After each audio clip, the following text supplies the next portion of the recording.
I learned from previous PK presenters that it's always a good idea to bring your beer up with you. Especially at New Holland. Okay, Kate, about ready? Here we go. Well, here I am at the last PK night that I talked at in January.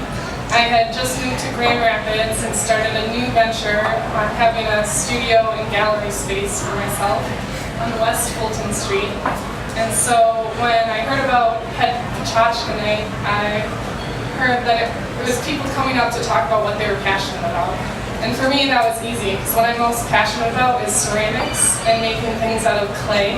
This is one of my most recent projects where I made these ceramic leaves out of clay and suspended them on little nails in the grass for a site lab project in Grand Rapids. And so I spent a year in this studio space. I had a 1-year lease. Here I am, right when my dad helped me hang the sign outside. And I was really excited to finally have my own space to work in. Because I had always worked in community spaces where I was always sharing studio spaces, always having to clean up after yourself. And so I thought this was my time to just spread out and do my own thing. So I worked a lot. I worked a whole lot. I kept the gallery open during the day, and then at night I would keep making pots, loading the kiln. And a lot of times I'd be sitting there after hours of working by myself thinking, is there anyone else in Grand Rapids that stays up till 3 in the morning, night after night, doing their artwork? And there was. There was a bunch of artists down the road who believed in themselves as artists, and they worked hard because they loved what they were doing. And they went to their day jobs during the day, and then after their day jobs, they'd go to Dinderbeck at night and do their artwork and build this dream, this collective dream. So on the corner of Straight and Wealthy, which is just a few blocks away from where I was working on West Fulton, there's this unassuming blue old factory building, and on the front door it says Dinderbeck. And Dinderbeck is this idea dreamed up by some Kendall students that were about to graduate, and they needed a place to keep working. And most of them were printmakers, so it's kind of a logical idea. It's hard for one person to move around these printmaking machines and set up a studio on their own. So they had to pool their resources.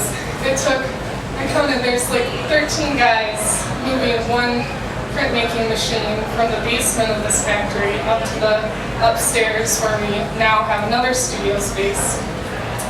And so it's kind of a practical matter working with other artists. But they also wanted to be able to showcase the work of themselves and their friends and create a space where they could exhibit work that you wouldn't see other places.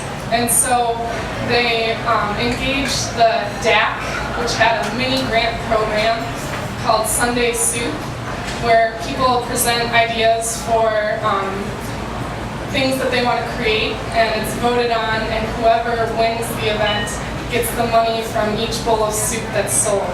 And so that's how they had their first show. And they continued having shows. The last one that I saw was Time Capsule, and it was a collaborative project between the Dinderbeck artists and a bunch of local artists, and they created a 360 mural around a big factory room that they've now moved all of their studio equipment into. And they'll be covering the walls with drywall so that there will always be this piece existing.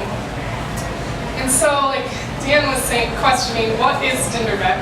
Dinderbeck is kind of an idea of people coming together, pooling their resources, and inspiring each other to work. Dinderbeck is our studio. It's our sort of a figment of our imagination. Our benefactor, Charles Dinderbeck. We're hoping for him to appear someday.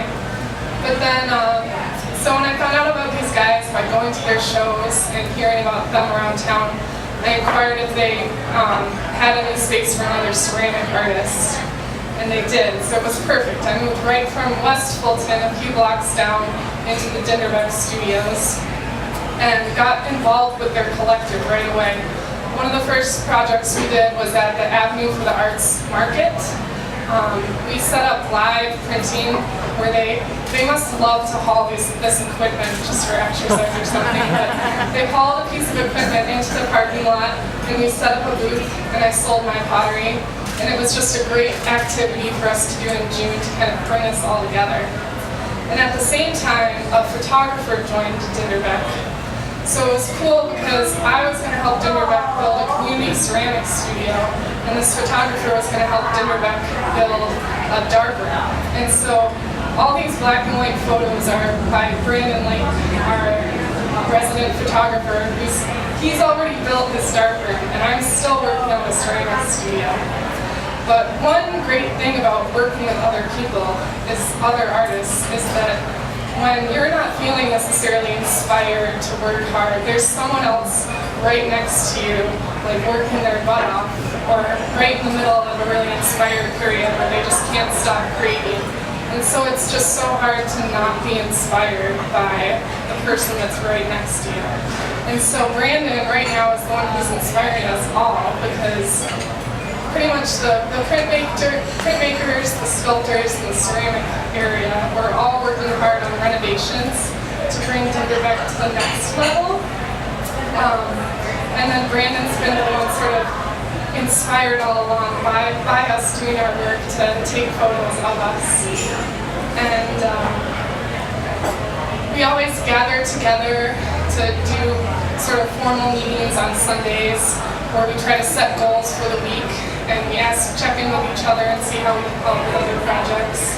And we're working together a lot when we are working, especially the printmakers, where they'll make a print, and then your friend, another printmaker's right there, who's able to give you feedback, able to help you figure out the process so that you can make the best work you can. And so little moments like this happen where Corey put a chip on Kyle's head without Kyle noticing it, and Brandon was there to take a picture of it. And we just kind of felt like that summed up the whole Dinderbeck experience. We work hard to play hard.